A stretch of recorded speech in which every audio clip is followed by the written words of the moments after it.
Welcome to the fairest show on television. First tonight, the importance of fairness and telling both sides of a story that includes not rushing to judgment, as it now appears some of the biggest names in media did this week.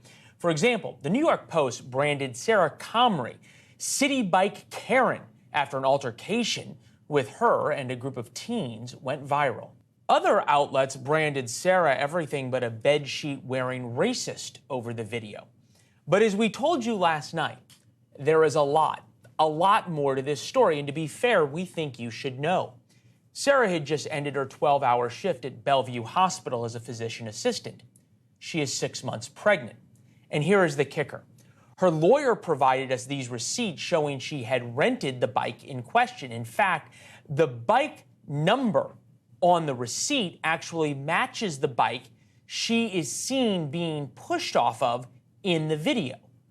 Again, these are facts, not opinions or rushes to judgment from an internet video.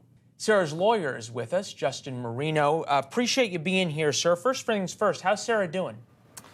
Sarah is in hiding. She receives threats to herself and her family, and this entire fiasco is a complete disaster for her and her family.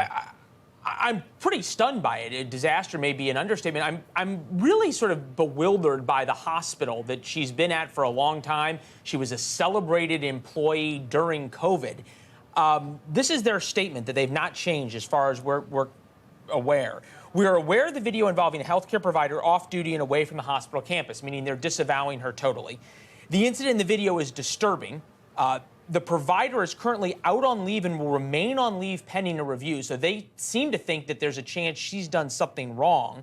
As a healthcare system, we're committed to providing an environment for our patients and staff that's free from discrimination of any kind. It almost sounds like they've convicted her of racism without any facts, and at least the facts you provided go the whole other direction. Why do you think they rush to judgment so quickly? I think they, much like the media, are placating the mob. I think their decision to investigate makes sense, but in order to placate the mob and perhaps stop the repeated and constant calls for her termination, they put that out to try to stop them from constantly barraging them and give them some time to do an investigation.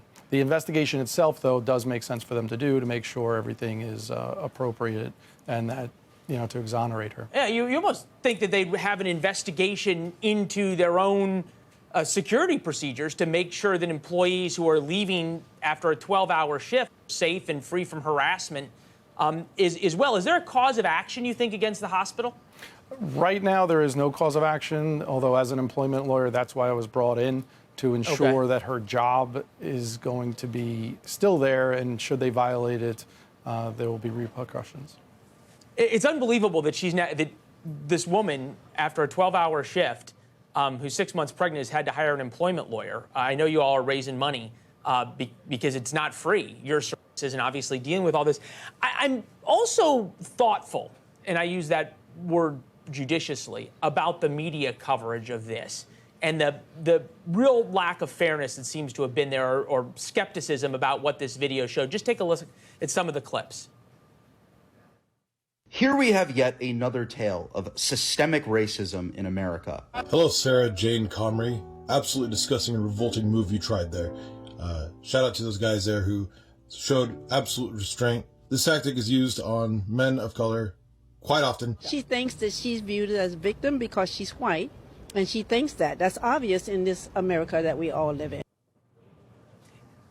That's from the local NBC station. Is there any cause of action you guys are contemplating against some of these media organizations unless they tell the story fairly, or at least issue some kind of retraction about what they called and did to your client, and she now is getting death threats? At this point, the bell has rung.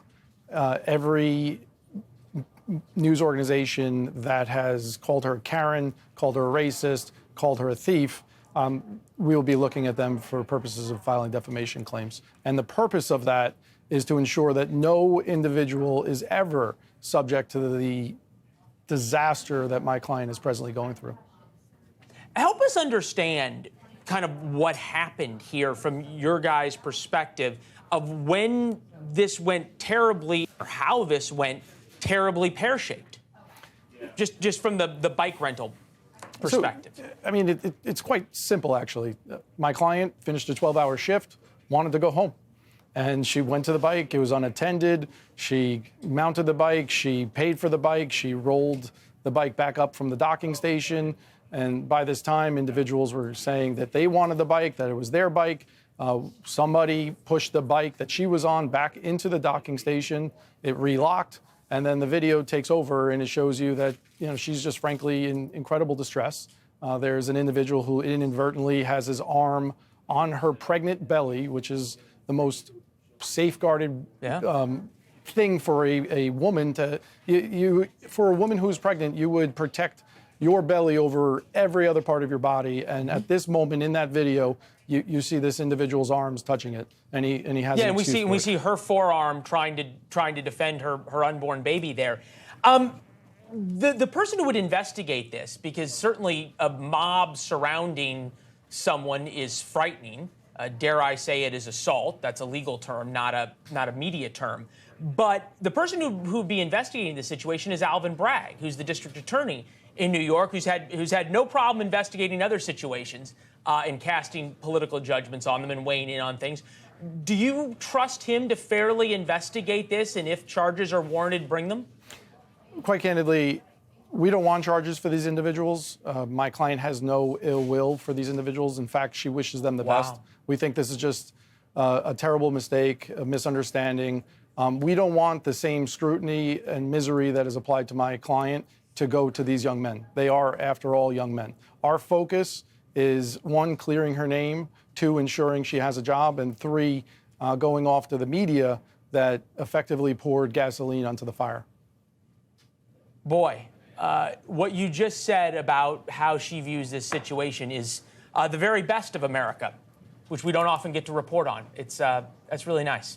We're glad to hear it. Justin, thank you. Our thoughts are with Sarah, and please tell her we hope she's doing well, and we look forward to, at some point, being able to maybe have her on and hear her side of the story. Meantime, we just hope she's able to get a little peace and quiet. And thank you for spreading the truth. Yeah, thank you. Thanks for watching. Go to newsnationnow.com to find NewsNation on your television provider. And don't forget to subscribe. Click the red button to get more of NewsNation's fact-driven, unbiased coverage.